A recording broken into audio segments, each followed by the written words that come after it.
అస్మదాచార్యపర్యంతాం వందే గురుపరంపరాం. శ్రీమత్సిద్ధేశ్వరీపీఠస్థాపకం మహిమాన్వితం కుర్తాళమఠయోగీశం మౌనస్వామినమాశ్రయే. దక్షిణ దేశంలో వేదాంత దేశికుల వారు ఉన్నారు. చాలా మహాపండితుడు, ఎంతమందినో జయించాడు ఆయన. ఆయన ఒకసారి ఈయనకు అహంకారం ఉన్నట్టుగా ఉంది, తాను ఇంతమందిని గెలిచానని ఉన్నట్టుంది, ఈయన పరీక్షించాలి అని అనుకున్నాడు ఒక విష్ణు భక్తుడు. స్వామివారు మీరు ఈ పూట మా ఇంటికి దేవతార్చనకు దయచేయాలే అని ప్రార్థించాడు. వస్తానులే అన్నాడు ఆయన. దేవతార్చనకు రావడం అంటే వెళ్ళి ఆ పూట అక్కడ భోజనం చేయటం అన్నమాట. వెళ్ళాడు. శిష్యులందరూ వస్తున్నారు, దేశికుల వారు వెళ్తున్నారు. వెళ్తుంటే అతడు ఏం చేశాడంటే తన ఇంటి ముఖద్వారానికి తాను తొడుక్కుండేటువంటి పాత చెప్పుల జత పైన కట్టాడు. అంటే దేశికుల వారు ఆ గుమ్మంలో నుంచి అడుగు పెడితే ఆయన తలకు వాడి చెప్పులు తగులుతాయి అన్నమాట. శిష్యులు చూశారు, గురువుగారు వీడింటికి వెళ్ళొద్దండి, అదిగో చెప్పులు కట్టాడు వాడు మేడ మీద మిమ్మల్ని అవమానించడానికి అన్నాడు.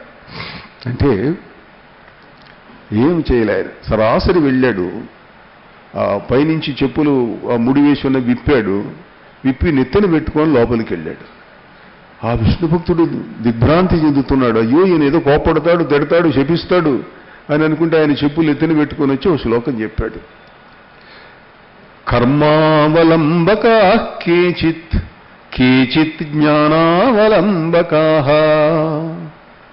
ఈ ప్రపంచంలో కర్మావలంబకులు, కర్మ మార్గాన్ని అనుష్ఠించే వాళ్ళు కొందరున్నారు, కొంతమంది జ్ఞానావలంబకులు ఉన్నారు. వయంతు హరిభక్తానాం పాదరక్షావలంబకా. హరిభక్తుల యొక్క పాదరక్షలను అవలంబించేవాళ్ళం మేము అని అంటాడు. వినయం అంటే వేదాంత దేశికుల వారి దగ్గర నుండి నేర్చుకోవాలి, పోతన గారి దగ్గర నుండి నేర్చుకోవాలి. విబుధవరుల వలన విన్నంత కన్నంత తెలియవచ్చినంత తేటపరుతూ పెద్దల వల్ల విన్నది చెప్తాను నేను అని అంటాడు. అలా ముగింపుకొస్తున్నాను. పోతన గారి జీవితం పేదరికంతో గడిచింది అని చెప్పి చెప్తారు. ఆ రోజుల్లో శ్రీనాథుని వంటి మహాకవులు కనకాభిషేకాలు, సన్మానాలు పొందినటువంటి కాలం. వీళ్ళిద్దరూ భావమరుదులని కూడా అంటారు. దానికి చారిత్రకంగా ఆధారాలేమీ లేవు కానీ అంటారు. ఈయన దారిద్ర్యంతో బాధపడుతుంటే ఒకసారి శ్రీనాథుడు అన్నట్ట, ఇది ఒక కథ. అలా కమ్మని గ్రంథం ఒక్కటి ఇమ్ముగా ఏ నృపతికైన కృతి ఇచ్చినచో కొమ్మనీయరవెయ్యార్లిమ్మహిదున్నంగనేలా ఇటి మహాత్ముల్. ఏదైనా ఒక చిన్న మంచి పుస్తకం రాసిస్తే ధనమిస్తారు కదయ్యా, ఈ పొలం దున్నటం దేనికి, కష్టం పట్టం దేనికి అన్నట్ట. అంటే పోతన గారు చెప్పిన పద్యం అది చిరకాలం నిలిచేటువంటిది. బాలరసాల నవపల్లవ కోమల కావ్య కన్యకన్ కూడలకిచ్చి అప్పడుపు కూడు భుజించుట కంటే సత్కవుల్ హాలికులైననేమి గహనాంతర సీమల కందమూల కౌద్దాళికులైననేమి నిజదారసుతోదర పోషణార్థమై.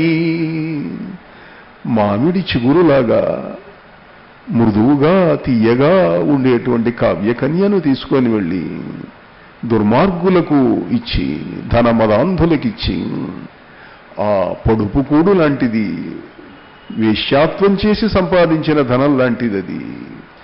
దానికంటే సత్కవుల్ హాలికులైననేమి, ఏం పొలం దున్నుకొని బతికితే. గహనాంతర సీమల కందమూల కౌద్దాలికులైననేమి, అడవుల్లో గుట్టల్లో తవ్వుకొని దుంపలు తవ్వుకొని తినవచ్చు కదయ్యా. కమనీయ భూమి భాగములు లేకున్నవే పడియుండుటకు దూది పరుపులేలా, సహజంబులగు కరాంజలు లేకున్నవే భోజన భాజన పుంజమేలా, గొనకొని వసియింప గుహలు లేకున్నవే ప్రాసాద సౌధాది పటల మేళ వల్కరాజిన కుశావళు లేకున్నవే కట్టదుకూల సంఘంబులేలా స్వాదు జలములనొసగవే పాదపములు సరస జలములనొసగవే సకల నదులు పొసగ భిక్షలు వెట్టరే పుణ్యసతులు ధనమదాంధులకులు వేల తాపసులకు. రాజుల వెంటబడి వాళ్ళ ధనం కోసం యాచించటం కంటే ఎట్లా ఉంటేనేమయ్యా కుటీరంలో నివసించవచ్చు, భిక్ష చేయవచ్చు. ఇంకా అన్నం పెట్టేవాళ్ళు ఈ దేశంలో ఉన్నారు, తల్లులు పుణ్యమూర్తులు అంటాడు పోతన్న గారు. చక్రి సర్వోపగతుండెందెందు వెదకి చూచిన అందందే కలడు దానవాగ్రణి వింటే అన్న ప్రహ్లాదుడి దశదాకా ఎదగాలి ప్రతివాడు కూడా. ఆ ప్రవర్ధమానమైనటువంటి సాంస్కృతిక పరిణామం భాగవతంలో మనకు కనిపిస్తూ ఉంటుంది. ఈ సమావేశ విశేషాలకు కృష్ణం వందే జగద్గురుం అని పేరు పెట్టారు. ఆ ప్రధాన శ్లోకం కూడా వచ్చింది. వసుదేవసుతం దేవం కంసచాణూరమర్దనం దేవకీ హృదయానందం కృష్ణం వందే జగద్గురుం. ఇది భాగవతానికి ఒక ప్రాణశ్లోకం మూలం లాంటిదన్నమాట, ఒక నిర్వచనం ఇది. దీంట్లో ఏమిటంటే వసుదేవసుతుడు వాసుదేవుడు బాగున్నది. వసుదేవసుతుణ్ణి ప్రార్థిస్తున్నాను. వసుదేవసుతుడెవరు? వాసుదేవుడు. వసుదేవసుతుడు కావటం వల్ల వాసుదేవుడైంది అనేది సామాన్య వ్యాకరణ పద్ధతి. పాండురాజు కొడుకు పాండవులు, ధృతరాష్ట్రుని కొడుకులు ధార్తరాష్ట్రులు, వసుదేవుని కొడుకు వాసుదేవుడు. కానీ ఈ వసుదేవుడు రాకముందు కొన్ని కోట్ల సంవత్సరాలకు ముందే వాసుదేవ శబ్దం ఉన్నది. కృష్ణ చైతన్య మహాప్రభువు బ్రహ్మ సంహిత అని ఒక గ్రంథాన్ని తీసుకొచ్చాడు. ఆయన కేరళ రాష్ట్రంలో పర్యటన చేస్తున్నాడు. పర్యటన చేస్తుంటే ఒక కేశవాలయంలో ఒకరు ప్రవచనం చేస్తున్నారు, ఒక పండితులు. ఆయన బ్రహ్మ సంహిత అన్న గ్రంథాన్ని చెప్తున్నాడు. ఈ బ్రహ్మ సంహిత ఎక్కడిది? అదొక పురాతనమైనటువంటి గ్రంథం. దాంట్లో ఒక ప్రతిపాదన ఉన్నది. కృష్ణుడు వాసుదేవుడు, వాసుదేవుని యొక్క అన్నగారు బలరాముడు, బలరాముని యొక్క తమ్ముడు కృష్ణుడు, కృష్ణుని కుమారుడు ప్రద్యుమ్నుడు, ప్రద్యుమ్నుని కుమారుడు అనిరుద్ధుడు. ఇది మామూలుగా మనకు కనిపించేటువంటి అంశం కృష్ణ చరిత్రలో. కృష్ణుడు విష్ణుమూర్తి యొక్క అవతారం, బలరాముడు ఆదిశేషుని యొక్క అవతారం, ప్రద్యుమ్నుడు మన్మధుని యొక్క అవతారం, అనిరుద్ధుడు బ్రహ్మ యొక్క అవతారం. కానీ ఆ బ్రహ్మ సంహిత అన్న గ్రంథంలో సృష్టికి ముందు చతుర్వ్యూహము అనున్నది. వాసుదేవ సంకర్షణ ప్రద్యుమ్న అనిరుద్ధాత్మకమైనటువంటి చతుర్వ్యూహం, 4 వ్యూహముల యొక్క సమ్మేళనం, 4 కలిసి ఒక వ్యూహం. పరవాసుదేవుడు ఆదిదేవుడు. ఆయన వసుదేవుని కుమారుడు గనక వాసుదేవుడనే కాదు, అది ఒక నిర్వచనం. వస అన్న ధాతువుకు వసించుట. అన్ని హృదయములలో ఎవరు వసిస్తాడో అతడు వాసుదేవుడు. ఆ బ్రహ్మ సంహిత అన్న గ్రంథంలో సృష్టికి ముందు చతుర్వ్యూహము అనున్నది. వాసుదేవ సంకర్షణ ప్రద్యుమ్న అనిరుద్ధాత్మకమైనటువంటి చతుర్వ్యూహం, 4 వ్యూహముల యొక్క సమ్మేళనం, 4 కలిసి ఒక వ్యూహం. పరవాసుదేవుడు ఆదిదేవుడు. ఆయన వసుదేవుని కుమారుడు గనక వాసుదేవుడనే కాదు, అది ఒక నిర్వచనం. వస అన్న ధాతువుకు వశించుట. అన్ని హృదయములలో ఎవరు వశిస్తాడో అతడు వాసుదేవుడు. సర్వభూత నివాసోస్మి వాసుదేవ నమోస్తుతే. సర్వభూత నివాసోస్తి. అన్ని భూతముల యందు నీవు నివసించుచుంటావు, వసించుచుంటావు గనక వస్వాసు వాసుదేవ, పరవాసుదేవ. పరమేశ్వరుడు అన్నింటికంటే మిగిలినటువంటి వాడు ఆయన.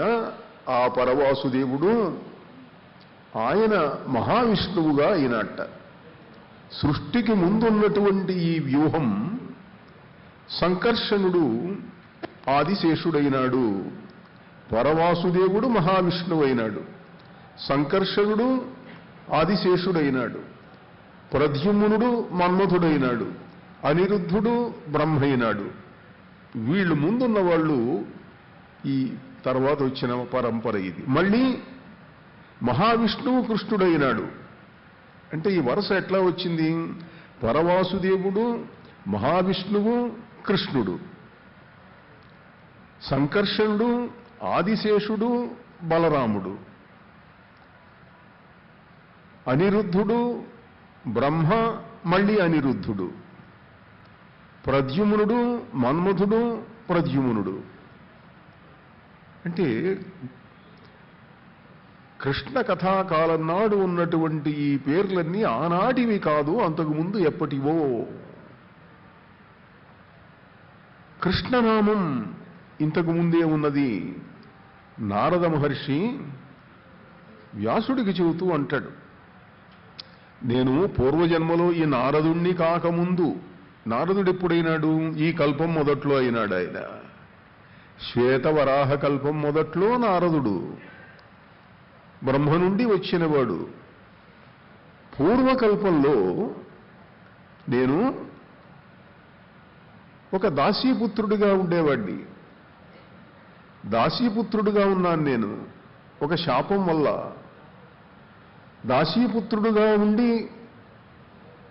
యతులు కొందరు నేనున్న ఇంటి యజమాని దగ్గర చాతుర్మాస్యం చేశారు.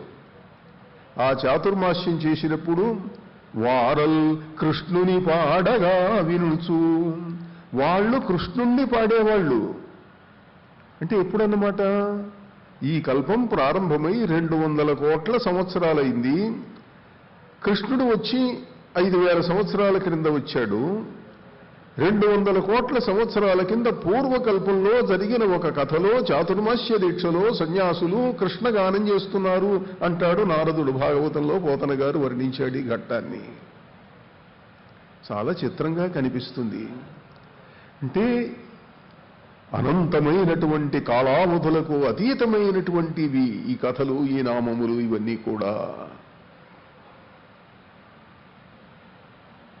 అలా పరవాసుదేవుడు వసుదేవసుతం దేవం, అలా వసుదేవసుతుడుగా వచ్చాడు.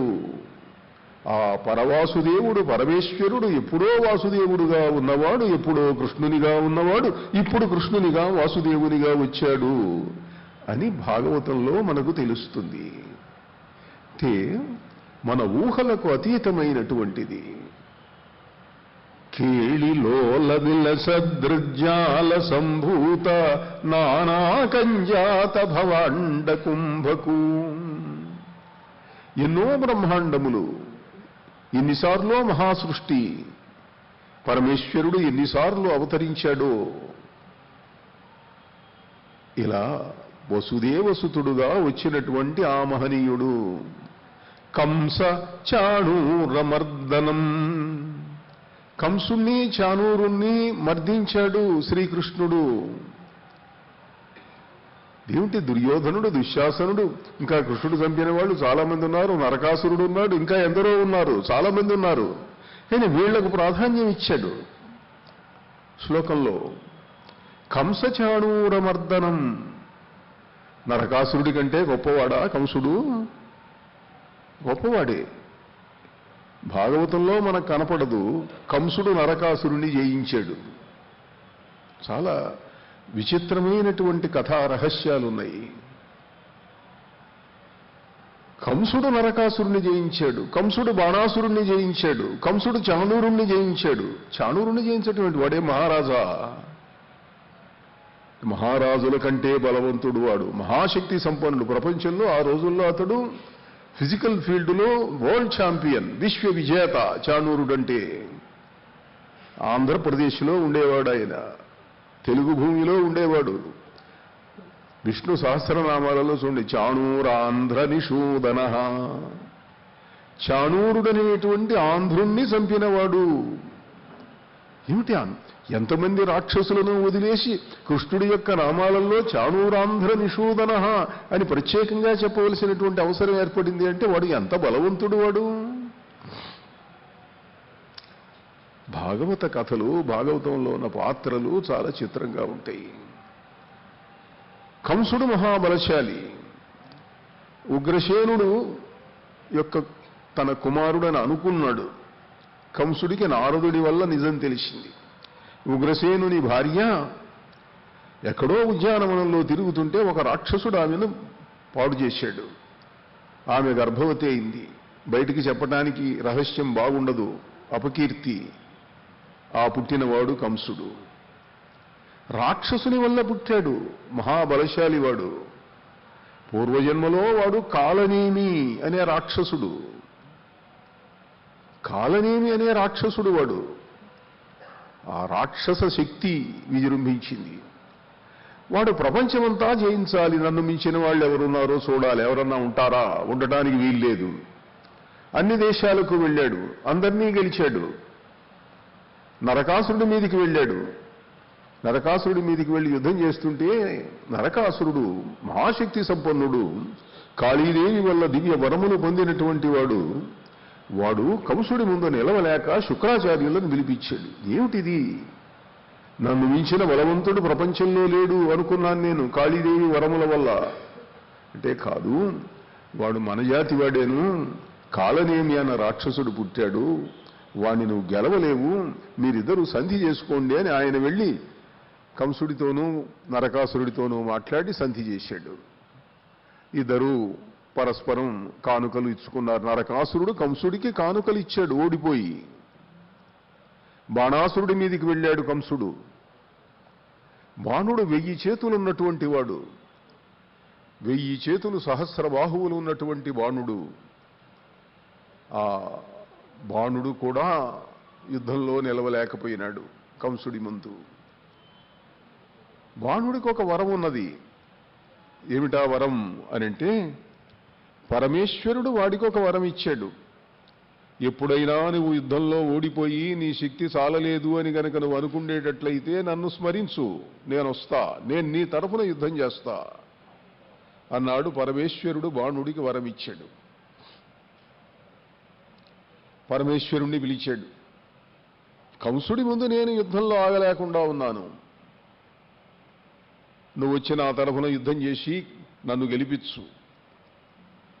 ఈశ్వరుడు వచ్చాడు. నాయనా బాణాసురా, వీణ్ణి నేనేం చేయటానికి వీల్లేదయ్యా, వీణ్ణి విష్ణుమూర్తి తర్వాత ఎప్పుడో వచ్చి చంపుతాడు, ప్రస్తుతం వాడిని ఎవరు ఏం చేయలేరు, నేనేం చేయటానికి వీల్లేదు, ప్రస్తుతం ఉన్న పరిస్థితి ఇది, వాడికి ఉన్న బ్రహ్మ ఇచ్చినటువంటి వరాలు అట్లాంటివి, కనుక నువ్వు కూడా సంధి చేసుకో, నువ్వు కూడా సంధి చేసుకో. సంధి చేశాడు పరమేశ్వరుడు. బాణాసురుడు నిలవలేదు కంసుడి ముందు. జరాసంధుడితో యుద్ధం వచ్చింది. ఆ రోజుల్లో జరాసంధుడు అంటే అసామాన్యుడైనటువంటి వ్యక్తి, మగధ సమ్రాట్. ఇద్దరికీ భయంకరమైన యుద్ధం వచ్చింది. ఆ యుద్ధంలో జరాసంధుడి దగ్గర జరాసంధుడు పరమేశ్వరుడైన భైరవుణ్ణి, మూర్ధాభిషిక్తులైన క్షత్రియులను బలులు ఇచ్చి మహాశక్తులు సాధించినటువంటి వాడు. కొందరు ఆయన పరమేశ్వరి అయినటువంటి దుర్గను బలులిచ్చి ఉపాసించాడని, ఆయన తర్వాత ఆ దేవతను అంతగా బలులిచ్చి పూజించేవాళ్ళు లేకపోవటం మూలాన ఆమెను తీసుకెళ్లి వింధ్య పర్వతాలలో పెట్టారని, ఆమె వింధ్యవాసిని అయిందని ఒక కథ.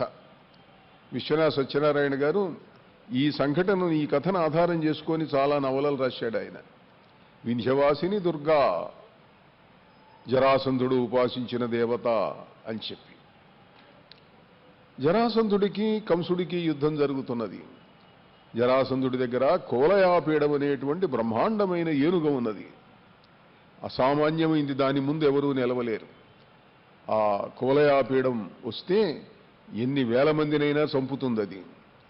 కంసుడు దాని దగ్గరికి వెళ్ళాడు. దాని కాళ్ళు పట్టుకొని ఎత్తి ఇచ్చిర అవతల బారేశాడు. మహాబలం కలిగింది అయినా ఆ కువలయాపీడాన్ని యుద్ధరంగానికి కొన్ని మైళ్ళ అవతలికి విసిరేశాడు కంసుడు. జరాసంధుడు చూసి ఆశ్చర్యపోయినాడు. ఏమి బలవంతుడు రావీడు, ఇంత బలవంతుణ్ణి ప్రపంచంలో ఇంతవరకు నేను ఎక్కడా చూడలేదు. నాయనా, మా అమ్మాయిని ఇచ్చి పెళ్లి చేస్తాను రా నీకు అన్నాడు. అస్థి ప్రాస్తి అని ఇద్దరు తన కూతుళ్ళనిచ్చి జరాసంధుడు పెళ్లి చేశాడు కంసుడికి. ఇలా వీరులను వెతుకుతూ బయలుదేరాడు. బయలుదేరితే ఎవరో చెప్పారు, చాణూరుడున్నాడు మహాబలశాలి, ప్రపంచంలో ఆయన మించినటువంటి వాళ్ళు లేరు. చాణూరుడి దగ్గరికి వెళ్ళాడు. తెలుగు భూమికి వచ్చాడు. నువ్వేదో మహావీరుడివిటానయ్యా, నేను చక్రవర్తిని, నాతో యుద్ధం చేయి. నన్ను గెలిచావా, నా రాజ్యం మొత్తం నీకిచ్చి నేను నీకు దాసుణ్ణయితా.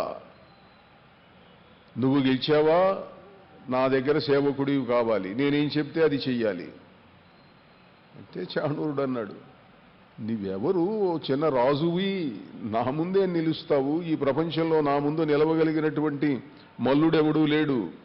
నా చల్లడము క్రింద దూరని మల్లురు లేరెందు భువన మండలమందున్. నా లంగోటా కింద కాళ్ళు, నా కాళ్ళ కిందికి వచ్చి మొక్కనటువంటి వాడు లేడు, దూరని వాడు లేడు. నువ్వెంత అన్నాడు. ఎంతో చూద్దాం, యుద్ధం చేయి అన్నాడు. చాణూరుడు ఓడిపోయినాడు. చాణూరుడు దైవభక్తి కలవాడు, ధర్మభక్తి కలవాడు, విష్ణుభక్తి కలవాడు. కానీ యుద్ధంలో ఓడిపోయి పందెం ప్రకారం కంసుడికి సేవకుడైనాడు. సేవకుడైతే వాణ్ణి చంపు, వీణ్ణి చంపు అని కంసుడు ఆజ్ఞాపించేవాడు, చంపేవాడు. తనకి ఇష్టం లేకపోయినా చేసినటువంటి ప్రతిజ్ఞకు లోబడి మహావీరుడైనటువంటి చాణూరుడు ఎంతమందినో సంహరించాడు కంసుడి ఆజ్ఞ వల్ల. అంతటి చాణూరుణ్ణి చంపాడు కృష్ణుడు. కనుక వసుదేవ సుతం దేవం కంస చాణూరమర్దనం దేవకీ హృదయానందం వందే కృష్ణం జగద్గురుం. జగద్గురువైన కృష్ణుడు, ఆయన మహాబలశాలి, పరమేశ్వరుడు, ఆయన్ను మించినటువంటి వాడు లేడు. ఇలా కృష్ణుడి యొక్క కథలు, వాసుదేవ కథలు, ఇవన్నీ మనకు ఒక భాగవతంలో కాక ఇతర గ్రంథాలలో కూడా చాలా చోట్ల కొన్నింటికి ఆధారాలు, విశేషాలు కనిపిస్తాయి. కంసుడి కథలు మనకు భాగవతంలో పెద్దగా ఏం లేవు. ఇతర గర్గ సంహిత, బ్రహ్మవైవర్త పురాణం మొదలైనటువంటి గ్రంథాలలో ఈ కథలన్నీ కనిపిస్తాయి. పోతన గారు కంస వధను అద్భుతంగా వర్ణించారు.